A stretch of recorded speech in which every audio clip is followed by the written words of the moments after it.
And talking about monetization and disappointing shit in mobile games, I have here this video that was recommended to me that is called The Predatory Monetization of Video Games, How Money Works, and it is from the channel How Money Works. And I want to watch this video because you know that I am a Marvel Snap player, and I consider that they are using scummy mobile game tactics to exploit people out of money. So let's see this video to see how that works.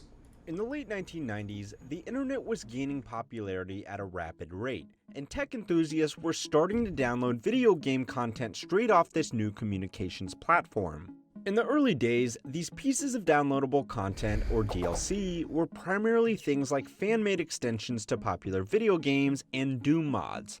Lots and lots of Doom mods.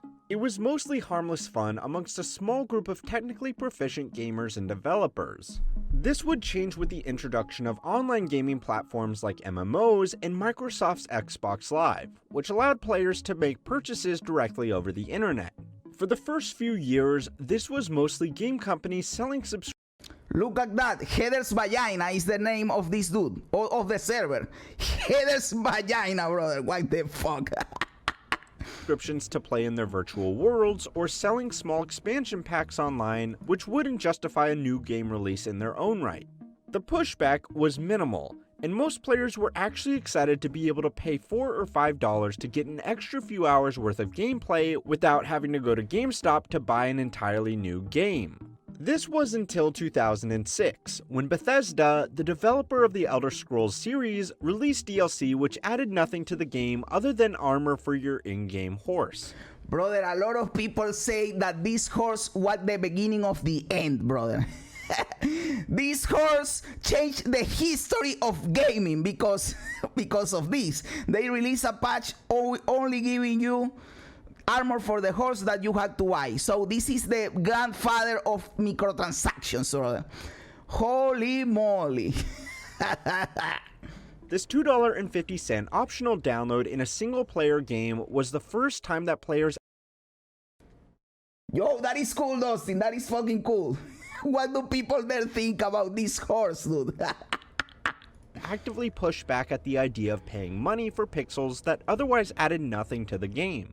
Despite the negativity, the Horse Armor became the 9th best-selling DLC for the Elder Scrolls game, beating out entire expansion packs which took thousands of hours in development time. And that is exactly the problem, brother. People say that they don't like it, but then people buy it. And yes, I know that maybe this isn't the same group of people, but they keep doing it because the thing sells. Why wouldn't you do it? Brother, not doing it at that point is deleting money. You have to do it because it is free money, brother. Time to produce. By contrast, the Horse Armor was just a 3D model which took a 3D artist an afternoon to put together.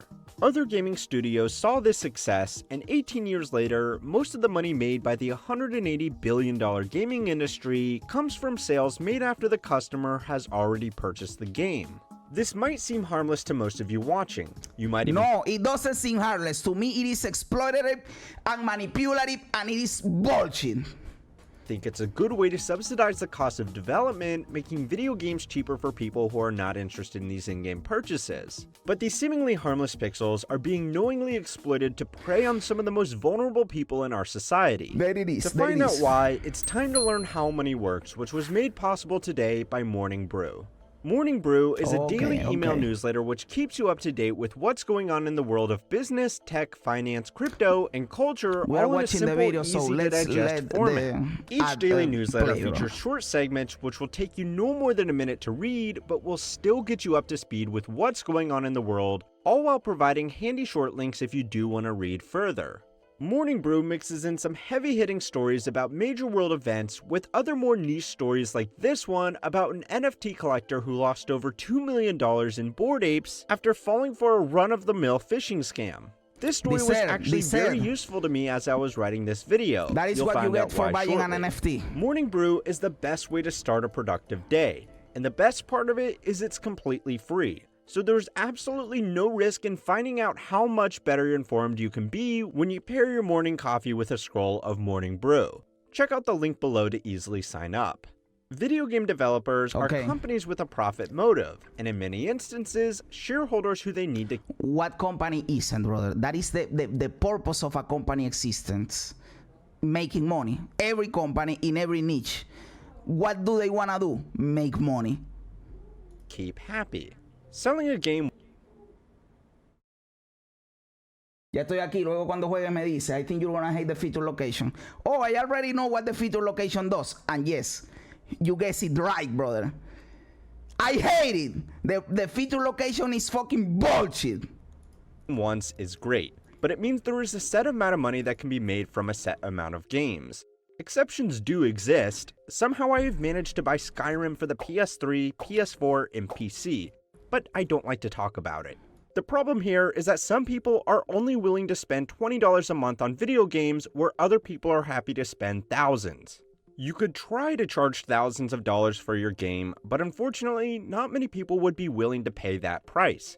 The only way to truly maximize profit is to get every possible gamer to pay the maximum possible amount that they are individually willing to pay for the game. That's impossible to achieve with a direct sale. A GameStop employee can't be expected to look over someone's financial records before setting an asking price for a copy of Super Smash Bros. Brawl, so you need to be smarter. What you need to do is offer a game that gets slightly better the more you pay for it. If you want to get really crafty, you can make the game itself free to download and play, but lock big advantages behind in-game transactions. Your free version of Can we think of a game that does that, brother? I can directly think of a game that does that, brother. Not off the top of my head, dude.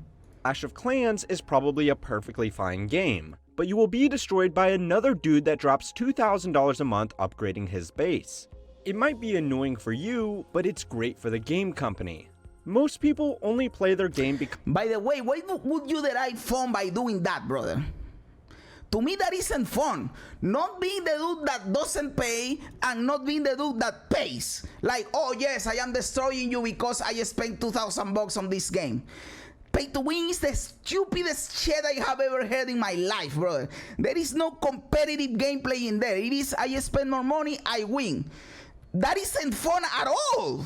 That isn't fun at all. I want to beat you because I beat you, because I am better, because I am playing better than you.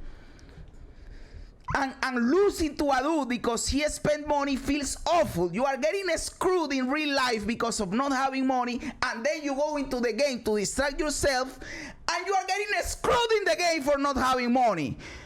That destroys the escapism that video games used to provide, brother. This is so fucking stupid, dude. Pay to win sucks.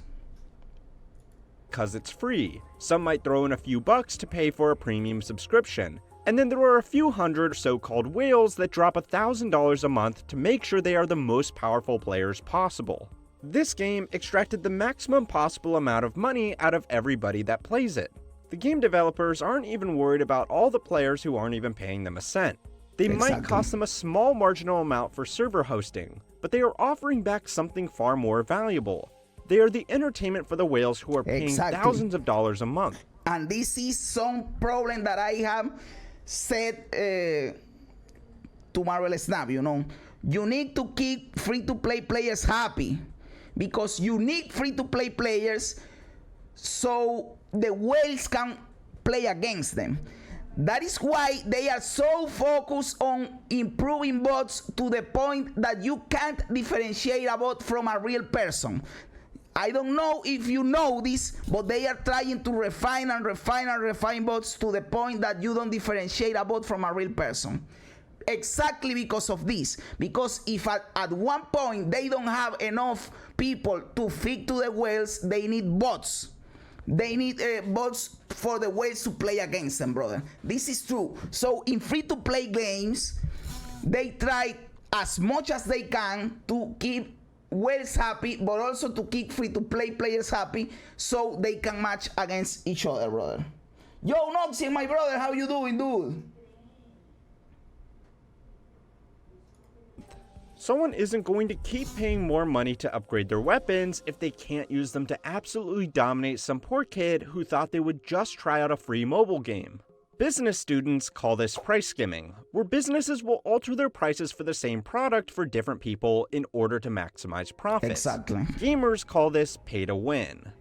Monetization in games takes on a few different forms. The best type of game in the gamer's eye is a game that is free with no outlets for monetization at all. The problem is, of course, that this doesn't generate any revenue for whoever put the time and effort into developing the game.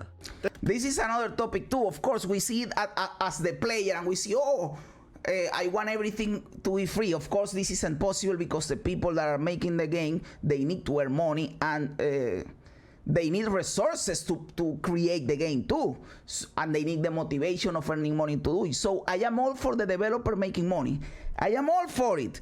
The thing is that there are less scummy ways of earning your money, you know. That is my problem. That doesn't mean that these games don't exist though, and I salute the dedicated souls behind them. The next step down from there are games that are free to play that sell game items that make cosmetic changes only. A new hat for your character, or that is the best case scenario in today's games, brother. Like the games that I like the monetization the most, Dota 2, League of Legends. I don't play Fortnite, but Fortnite has a good monetization.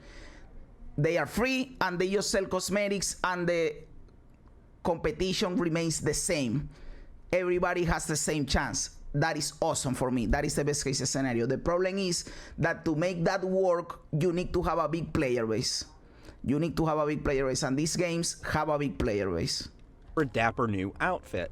It doesn't improve your stats in the game, but it's cool to look at, and some people are happy to pay some money for the outfits, which keeps the game financed. Pretty good trade if you ask me. One worse than that is games that you need to pay for up front, but also offer cosmetic items. Again, that is going to be Diablo 4, boys. We are going to pay Diablo 4 for Diablo 4 to be able to access the game. And on top of that, there is going to be a season pass. But the season pass doesn't offer power, it's just cosmetic, so you cannot buy the season pass. So it is really not a big deal, you know.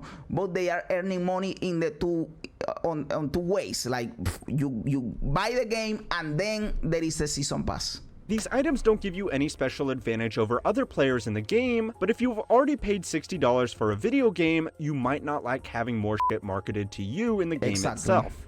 Worse again are free games that have in-game advantages for sale. Mobile games are notorious for You know what game that we play falls into that category, and fuck that, brother. this. You can download Rise of Warship Legends for free, but if you want to be competitive against other players, you are almost forced into paying money to skip arbitrary timers and unlock powerful items. The absolute worst are— Of course, it is not at the same degree. In this chat, there is a spectrum, you know. In this free pay-to-win, there is a spectrum. There are games that are more pay-to-win, and there are games that are less pay-to-win. Of course, Marvel Snap is less pay-to-win than something like Clash of Clans, of course. I am not discussing that, but there is a pay-to-win element, of course. Are games that you need to pay for, but still offer in-game advantages for money. When EA released Star Wars Battlefront, they were met with, moderate resistance for locking characters like Darth Vader behind real cash paywalls or obscenely difficult in-game challenges. But what's the actual harm here? It might make some games a little bit less fun, but it's not like anybody is forcing you to play them. Well, the harm comes to the people that unfortunately already do. A 2018 report by Daniel King of the Society for the Study of Addiction has reported that video game addiction is very real, and that addiction is being preyed upon by game companies to extract a lot of money out of a surprisingly small group of people. Basically, they are drug dealers. That is basically what they are saying here. They are drug dealers. What is the drug they are selling? Dopamine to the brain with the addiction of the games. That is the drug they are selling, brother. It's even more toxic for games with guilds and clans, because there may be pay-to-win clans, and if you don't spend money in the game and everyone else is, you can join or you get kicked out. Exactly. And those guilds are the best guilds, so you are fucked. Whales is a term typically used by casinos to describe patrons that gamble significant amounts of money. The casinos will cater to these high rollers in any way that they can, so they keep coming back and losing more money at the tables. Whales in video games are just the same, and video game companies cater to them in the same way. You want to feel like an absolute badass? Drop $200 on in-game gems that will let you crush any opponent, except for maybe the guy that spent $500 on gems. The report explained, and apparently there is, maybe they will mention it here, but there is some statistics that says that games earn most of their money from whales. And I am not only talking about the 80-20 rule. We know the 80-20 rule works in practically everything. If you don't know, the 80-20 rules is something like 80% of the revenue comes from 20% of the players. This is obviously true, but with whales it's even harder. Like, I don't know, 60% of the revenue comes from 2% of the player. They have 5 uber whales that spend a lot of fucking money, you know, something like that. There are a lot of games that survive because of a few whales. That is what I'm trying to say. means that this rewards your brain by tricking it into believing that purchasing in-game items is just part of skillful gameplay. This becomes all the more sinister when the game companies spend years refining their systems to maximize this effect on your brain. Completely, I agree with you, Dustin, but that is a problem that you say, well, I spend 60 on Marvel Snap and then 10 each month and I have access to everything.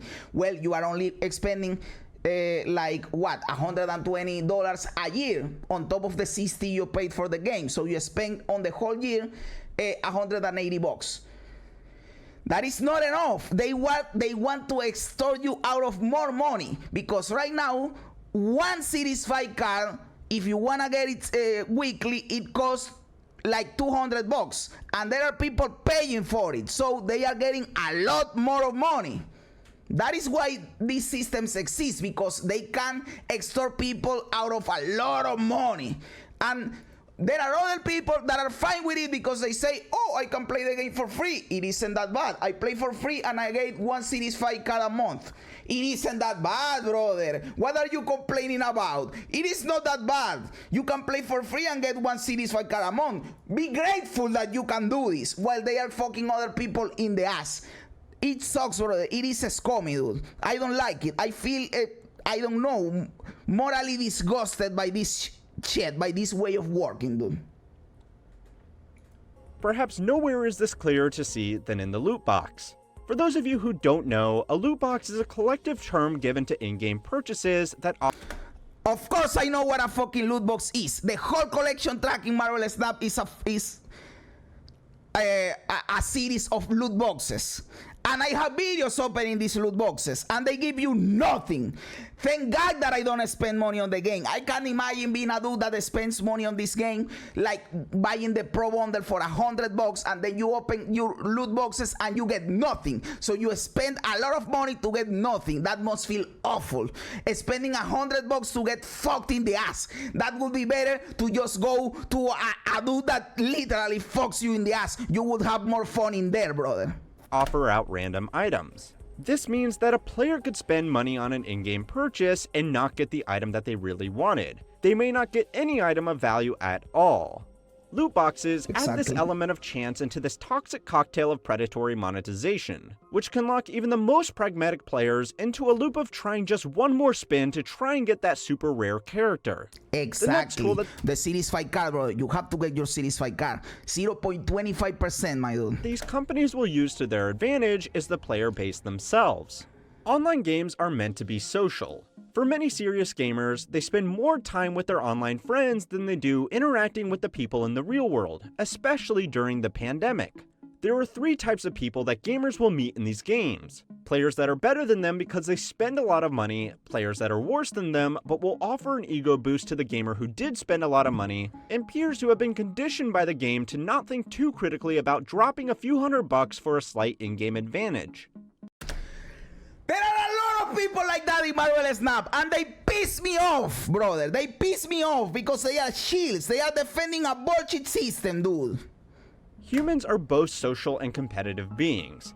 Gamers are on average more isolated than non-gamers. So when they get the chance, because they think that if they like the game, they have to defend the bullshit monetization. No, you don't. I like the game. The game is awesome, brother. But that doesn't mean that I don't know that the monetization is bullshit. You understand this. You can like one part of the game and don't like the other part. The gameplay is awesome. The monetization is stupid. To spend a little cash to flex in the social setting that they spend the most time in, most of them will take it. All of these people, without even realizing it, will be pushing each other to spend more money in game, which is a Oh, brother, I have that in a tab. I really want to watch that. But if I watch it on a stream, that is a 1 hour long video. Brother, you know how I am. If I watch that video on a stream, I will be here talking for 4 hours, you know. But yes, I know of the existence of that video, and I do want to watch it, brother. It's a big reason why some of the most profitable games in the world are free. The final tool is big data. Since most of these games are played online, the developers have one final advantage in the battle to extract cash from their customers' pockets. It's impossible for a gamer to know more about the game than the game company knows about them. Anybody who has played these types of games will be able to attest to the very confusing currency systems in the game. Some games will have multiple different currencies to claim. Of course, this is created to obfuscate the amount of money you are spending, because when something gets converted to another thing and another thing and another thing, you don't really know how much you are spending. I have used this, how do you say it? This example, I have said this a lot of times, but I am going to say it again. In Marvel Snap, every new card that is released weekly goes into Series 5. What that means is that if you want to get that card, because it is impossible to get it in a box, you have to buy it on the token shop. You have to pay 6K tokens for that card. 6K tokens is a currency that you earn in the game. Now, how do you get tokens? That is a good question. If you spend money on the game, you buy gold. You buy gold with money. Now, what do you do with gold? You use the gold to buy credits, because credits is the currency that allows you to upgrade cards. But to upgrade cards with credits, you need boosters, and boosters is a currency that you farm by playing the game, so you have to grind. So once you have credits that you bought with gold, that you bought with money, and you have boosters, you can upgrade the card. Once you upgrade the card, you get levels on a collection track. By getting levels on the collection track, you unlock every 12 levels a loot box, and that loot box has a chance of having some tokens in it. The maximum amount that you can get in one of those loot boxes is 600 tokens, and you need 6K tokens to buy one Series 4. So you have to do this bullshit, all this process a lot of times to get one Series 5 card in Marvel Snap. And that is why when you factor in and you do all the math, one Series 5 card is something like 200 bucks. Tell me this is not obfuscation to make people not know how much they are spending. This is bullshit, brother. Collect gems, coins, pearls, and they will all be used to unlock different things in the game. A coin might be used to pay for armor, but you will need pearls to unlock special spells, and cosmetic outfits can only be paid for with gems. Many people have compared this to casinos giving players poker chips instead of letting them play with actual money, because people don't experience the same emotional response handing over a $100 poker chip as the That is true. You see the chip, this is just a piece of plastic. It doesn't matter. But if you have the dollar bill in there, you say, oh, brother, it hurts you a little more. You don't want to spend this money, you know. That is exactly the same shit these games do. That is why these currencies exist. Because why don't have the dollar amount in there? It is exactly because of this, brother. And some people will say, no, because if you have the dollar amount, then the free-to-play wouldn't be possible because they need to give you currency. Give it to me in the form of dollar balance in the game. I can take the dollar balance out of the game, so why does it matter? You can definitely do it, but they don't do it because of that reason. They don't do it because it is proven that having bullshit currencies is better to manipulate your brain, brother. They would with a $100 bill. This is no doubt part of the strategy, but I think in-game tokens are worse, because while poker chips have a clear face value, these games make it really hard to work out how much. Exactly. In the chip of poker, you see, well, this is 10 bucks, this is 20, this is 50, this is 100. In games, you don't really know how much is some bullshit, you know. You know, for example, in Marvel Snap, you know how much one gold is because you are buying one-to-one. But how much is a token? You know, how much is a booster? How much is a credit? Things change in there. You have to go through several steps. Of course, you can figure it out with math, but you have to take several steps to get to that amount. You know, it is not it is not at face value, and not all of people is going to be doing this math to know exactly how much they are spending. Plus, several ways of spending money give you different amounts. That is why people say, oh, this has good value, or this doesn't have good value, because you have the base buying of gold, but you also have bundles. You also have other bullshit that you can buy where the value of gold and the value of credits is different. So there is no one-to-one conversion that you can go at every single time. Value you are actually getting out of an in-game purchase, because it introduces an exchange rate. The last thing you want to be doing while enjoying a game is exchange rate math. Because of this, game companies can present tailored offers to gamers to maximize the chances that they go and pull out their credit card. Activision and EA both have patents on their microtransaction systems, and they keep them so closely guarded because they are the primary revenue generator for these two ginormous public companies. These companies want to form habits. A player who spends $100 every week is worth far more than a player who spends $1,000 just once. This also slowly allows players to fall into the biggest trap of all time, the sunk. Brother, that makes me feel so weird, brother. That they see us like that, you know. A player that spends more money is more worth, you know. He has more worth for the company. It is like, there is a comedian on my country, Venezuela, that told this joke. Like, in Venezuela, there was a time where kidnapping was very common, you know, and people that got money was kidnapped, you know. So he tells this joke that he had two uncles that were kidnapped at different times, and for one of them they asked for 30 million, and for one of them they asked for 10 millions. So one day they were at a party and someone had to go out to buy something, and they said to the one that they asked 10 million for, you go, because you are you are worth less, you know. So that is so fucked up, brother. That makes me feel like this is the same way, you know, like we are just a number for these people, dude. Man, there is so many games like this. Everyone is pissed, but everyone keeps paying, including me actually. It sucks. Exactly, brother. I feel pity for people who spend money in Hearthstone, but I do the same with the Snap. Exactly, brother. I 100% know it.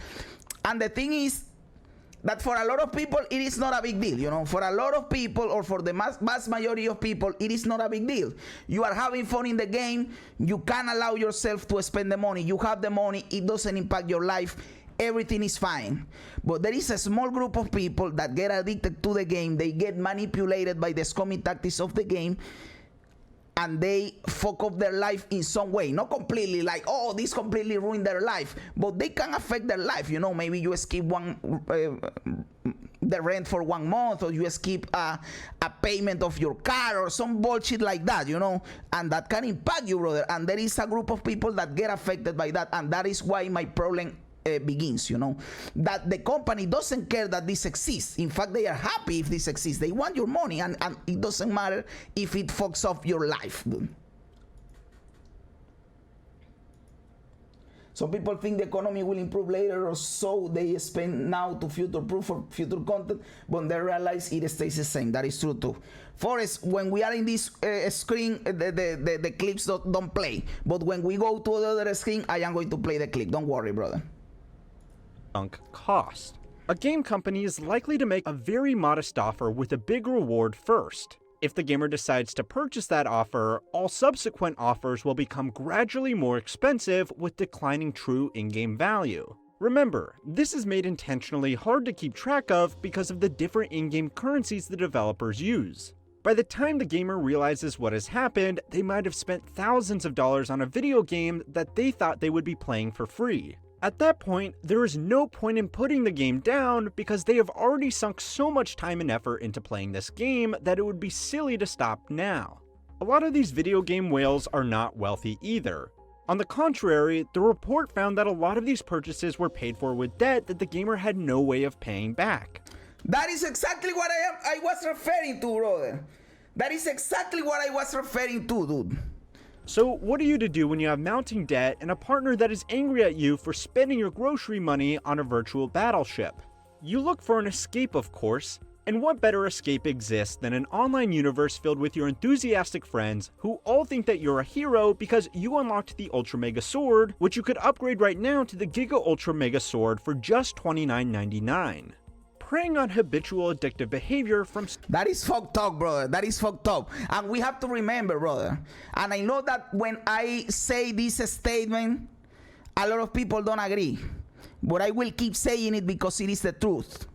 We have to remember that none of these hold real intrinsic value. All of this is worthless.